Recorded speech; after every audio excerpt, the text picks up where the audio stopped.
The U.S. offshore wind industry, banking on a big boost from the landmark Inflation Reduction Act, has found itself face to face with a major hurdle that's been right there and most of the name all along. Inflation. In fact, the law might even be making it worse. More than 10 gigawatts of offshore wind projects along the U.S. East Coast, the equivalent of roughly 10 nuclear power reactors, are at serious risk as higher costs force developers to recrunch the numbers for proposals originally modeled years ago before a run-up in interest rates and material costs. Ørsted AS, the Danish wind giant, said this week it's prepared to walk away from projects, and thus it gets even more government aid.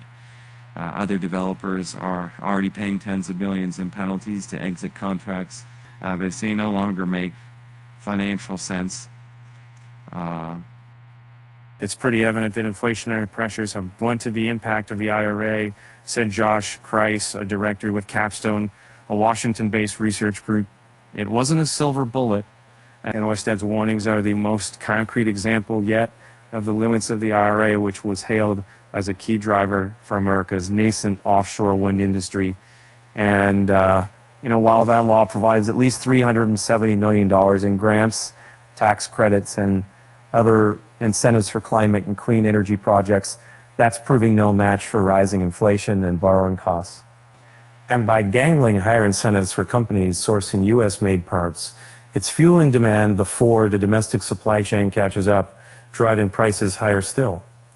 The irony here is that the Inflation Reduction Act probably has had some part in stoking inflation for some of the green goods that it intends to encourage.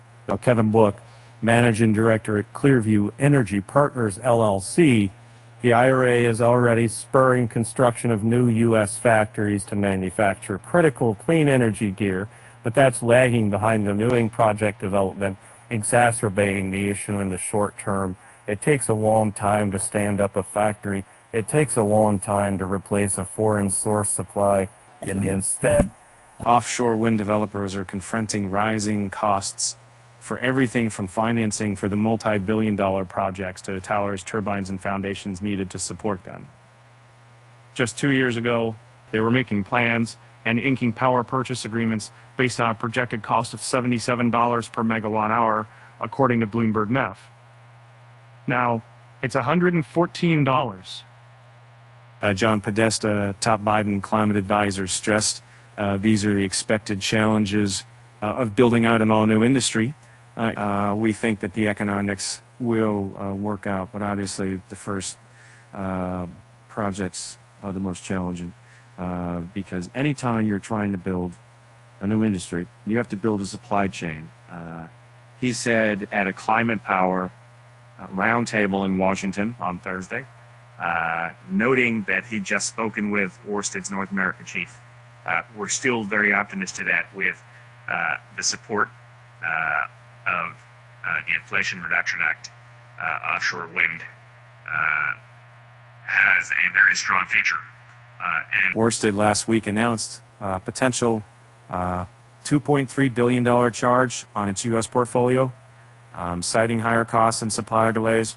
Chief Executive Officer Mads Nipper has said he's pressing the court to governors to take the world should consider walking away to be recognized that you recognize the court the Topicer South Fork project near Long Island Mutual Systems worked all of the time down going on that sediment work and is planning several other ocean wind farms with almost 5 gigawatts of capacity.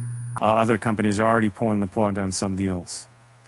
Shellpluck and its joint venture partners agreed last week to pay more than $60 million in penalties to exit the contract for their 800-megawatt South Coast wind project near Massachusetts.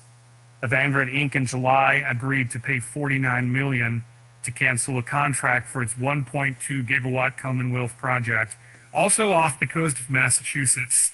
The developers had signed long-term power purchase agreements to supply electricity, but those deals were based on being able to line up financing and suppliers at certain levels. They're planning to participate in a new round of state auctions next year, where they expect to seek new contracts with higher power prices. Yes, there is a plan.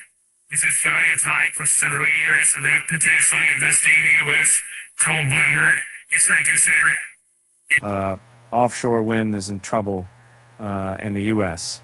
and globally. Sayo Tan, Vanguard's chief operating officer for offshore wind, said in July during a tour of the company's vineyard and the wind project south of Martha's Vineyard. Equinor ASA and BPP PLC are facing similar hurdles for their Empire and Beacon projects near Long Island, New York, with 3.3 gigawatts of total capacity. In June, they told the state that adverse economic impacts have imposed unprecedented and escalating cost increases on the projects. To remain viable, Equinor and BP asked the state to approve a 54% price increase, according to documents filed last week. The company said it expects the states to issue a response in the fourth quarter and can't say now what it would do if regulators reject their request. Inflation and supply chain constraints have caused unprecedented disruption, but developers could not have foreseen. Lauren Shane, a spokeswoman for Equinor Renewables America, said by email Thursday, "While we have worked to manage these issues, given the unique moment in our global economy, this is an industry-wide issue that cannot be overcome at the project level." Offshore wind is uniquely vulnerable in the green energy sector because it is at such an early stage in the U.S., springing up faster than port infrastructure, installation vessels, and domestic supply chains that are still being built. President Joe Biden hopes to get 30 gigawatts of offshore wind generating capacity installed by the end of the decade. What up from less than 50 megawatts today? The developers are operating without a blueprint. Capstone's price set. These are massive projects that are very capex heavy, he said, and it's a much earlier stage for this industry. And so necessarily it's more risky, which makes access to capital harder, which is only exacerbated by the high interest rate environment.